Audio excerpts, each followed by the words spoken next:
জীবনে যদি সফল হতে চান সর্বপ্রথম নিজের পরিবারকে ইগনোর করা শুরু করে দেন, তাদের কথা এক কান্দে ঢুকে আরেক কান্দে বের করা শুরু করে দেন। যদি এইটা না করেন তাহলে আমার মতো বা অনেকের মতো হইতেছে মাঝপথে ফেসবুক থেকে বিদায় নেওয়ার চিন্তাভাবনা আপনার মাথায় আসবে, আবার অনেকে বিদায় নিয়েও নেয়। তো যাই হোক, মানুষ যে যাই বলুক, আপনি আপনার মতো কাজ চালিয়ে যান। সফলতা ব্যর্থতা সেটা দেখার বিষয়, আল্লাহ তাআলার হাতে ছেড়ে দেন। আল্লাহ তাআলা যখন চাইবেন আপনি অবশ্যই সফল হবেন। তো মানুষের কথা শুনে এতদিনে কি করলা, এতদিনে কিছু করতে পারো নাই, কোনো দিনও পারবা না, এই টাইপের কথা কখনোই শুনবেন না। পারলে আরও 4-5টা পেজ ওপেন করেন, ওপেন করে সবগুলো লিঙ্ক তাদের দিয়ে দেন, নিয়ে তোরা ফলো করে বসে থাক, দেখলে দেখ না দেখলে থাক, নইলে এমনিই জ্বলতে থাক। তো আসসালামু আলাইকুম, সবাই কেমন আছেন? আশা করতেছি ভালো আছেন। আসলে আমার কথাবার্তা এরকম, যদিও কেউ কিছু মনে করেন না, আর করলেও আমার কিছু করার নেই, কী করবো কন, আমার কথাবার্তা এরকম।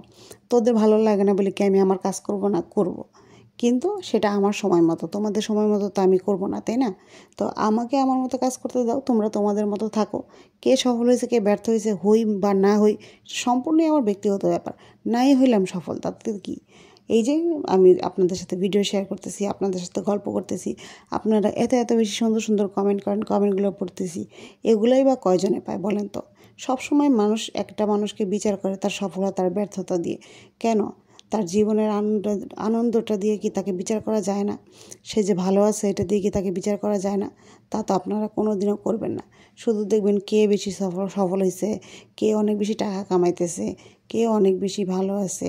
মানে দুনিয়াতে এগুলো ছাড়া তো আর কিছুই নাই। নিজের আনন্দ, নিজের খুশি এইসব বলতে কিচ্ছু নাই। মোট কথা হইতেছে, আমার রান্না করতে অনেক বেশি ভালো লাগে, আর আমি রান্নাটাই অনেক বেশি পছন্দ করি। তো সবসময় রান্নার ভিডিও করা, সবাইকে দেখানো, এটা আগে হয়তো অভ্যাস ছিল না, কিন্তু এখন এটা পেজের কারণে অভ্যাসে পরিণত হয়ে গেছে। তো এখন এখান থেকে সফলতা আসুক আর নাই আসুক, আমাকে জুকার মামা শীর্ষ পর্যায়ে পৌঁছে দিক অথবা নাই দিক, আমি আমার মতো কাজ করেই যাব। আমি জানি আমার কথাগুলো অনেক এলোমেলো, অনেক বেশি অগোছালো, অনেক সময় মুখেও আটকায়, কিন্তু তারপরেও আমার কাছে মনে হয় যে আমি যেভাবে আছি, যেমন আছি, আলহামদুলিল্লাহ ভালো আছি, অনেকের চাইতেই ভালো আছি। আপনি যদি মনে করেন যে আপনি খুব বেশি খারাপ আছে, আশেপাশের হাসপাতালগুলোতে একটু যাওয়া দেখবেন যে আপনার চাইতে আরও অনেক অনেক বেশি খারাপ মানুষ দুনিয়াতে বসবাস করতেছে, তাদের অবস্থা খুবই খারাপ, কিন্তু তারপরেও তারা আলহামদুলিল্লাহ ভালো আছে, আল্লাহর কাছে শুকরিয়া করে। তো আমার কাছেও তাই মনে হয় যে আমার আল্লাহর কাছে শুকরিয়া করা উচিত যে আমি আলহামদুলিল্লাহ ভালো আছি, সুস্থ আছি। আর এই তো আপনাদের সাথে রান্নাবান্না শেয়ার করি, এই জিনিসগুলো আসলে আমার অনেক বেশি ভালো লাগে। আর এই তো কথা বলতে বলতে আমার সবজি খিচুড়ি রান্নাটা হয়ে গেছে, এখানে ডিম ভাজা করে নিচ্ছিলাম। আর শুক্রবার মানেই মেয়েদের জীবন হইতেছে সবচেয়ে প্যারাময় একটা দিন, সবার কাছে ছুটির দিন, কারো কাছে আনন্দের দিন, কারো কাছে ঘুরতে যাওয়ার দিন, কারো কাছে বা বাইরে 5 স্টারে খাওয়ার দিন। কিন্তু আমাদের গৃহিণীদের বাজার পরিষ্কার করার দিন, আমাদের ঘরের ভিতরে সেদিন তাড়াতাড়ি করে রান্না করার দিন। একেবারে দুপুরে 2টার মধ্যে রান্না শেষ করতে হবে, আবার বাজারও কমপ্লিট করতে হবে। সব কিছু মিলিয়ে মানে একদম নাকে দমে অবস্থা হয়ে যায় আমাদের।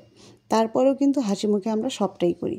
আর সবটা করার পর যখন একটু পেজে আসি, পেজের কাজ করি, তখন আবার আত্মীয় স্বজনের কথা, এতদিন কী করছো, কোনো কিছুই তো পারো নাই, জীবনেও পারবা না। ভাই আমি নাই পারলাম, তাতে আপনার কি? আপনার কাছে কি মাস গেলে আমি কিছু টাকা চাইছি? চাই নাই তো। তো যাই হোক, এখানে আমি খাবার খাচ্ছিলাম আর বিকালবেলা গিয়েছিলাম একটু ঘুরতে। তো ফুচকার দোকান দেখে কি আর থাইমা থাকা যায়, ঢুকে গেলাম ওইখানে। তো যাওয়ার পরে ফুচকা অর্ডার দিয়েছিলাম, আর এখানেই তো এই দোকানটা এত পরিমাণ সেল হয় কল্পনার বাইরে, আর এত পরিমাণ মজার ছিল ফুচকাগুলো। তবে দুর্ভাগ্যবশত আমি টক খাইতে পারিনি, কারণ ডাক্তার আমার টক খাইতে নিষেধ করছে। শুধু শুধু ফুচকাগুলো খাইছি, আর এত এত বেশি মন খারাপ হতেছিল, ওদের টক খাওয়া দেখে আমার রাগও হইতেছিল, কিন্তু কিছু করার নেই। তারপরে একটু এদিক সেদিক হাঁটাহাঁটি করতেছিলাম। আর এই তো সামনে দিয়ে যেটা হেঁটে গেল, এই যে আমার ছেলে আর হাজব্যান্ড, এরা দুইজন আমারে ফালায় রেখে রেখে কই কই যে চলে যেতেছে, আর আমি একা একা ঘুরতেছি আর ভিডিও করতেছি। জানি না মানুষ পাগল মনে করতেছি না। তবে নারায়ণগঞ্জের এই জায়গাটা আমি খুব বেশি মিস করব। খুব জলদি আমাদের চলে যাওয়ার ডেটটা চলে আসছে। তো হয়তো পরের বছর আর এখানে থাকবো না, বা এই বছরই না থাকতে পারি। তো যাই হোক, সব মিলিয়ে ভিডিওটা কেমন লাগলো সবাই জানাবেন। আর এখান থেকে আমি লাউ শাক কিনে আনছিলাম আজকে রান্না করার জন্য, কিন্তু বাজারের কারণে করতে পারিনি। তো এই তো রান্নাবান্না শেষ করে এখানে একটু দাঁড়ালাম, দেখলাম যে চিপসের বাহার, এগুলো দেখে তো প্রচুর পরিমাণে ক্রেভিং হচ্ছিলো, কিন্তু ওই যে ডাক্তার সাহেব না করে দিয়েছে। তারপর আর কি বাসায় চলে আসলাম, আর বাসায় আসার পরে রাতে কেউই হাত দিয়ে ভাত খাবে না। এখানে আমার হাজব্যান্ড আমাদের দুইজনকে, মা ছেলেকে খাইয়ে দিচ্ছিলো। তো যেহেতু ওই খাইয়ে দিচ্ছে, তো বললাম যে কড়াইতেই বসি, কড়াইতে মাখানো ভাত কিন্তু অনেক বেশি মজা লাগে। আর যদি অন্যের হাতে হয় তাহলে তো কথাই নেই।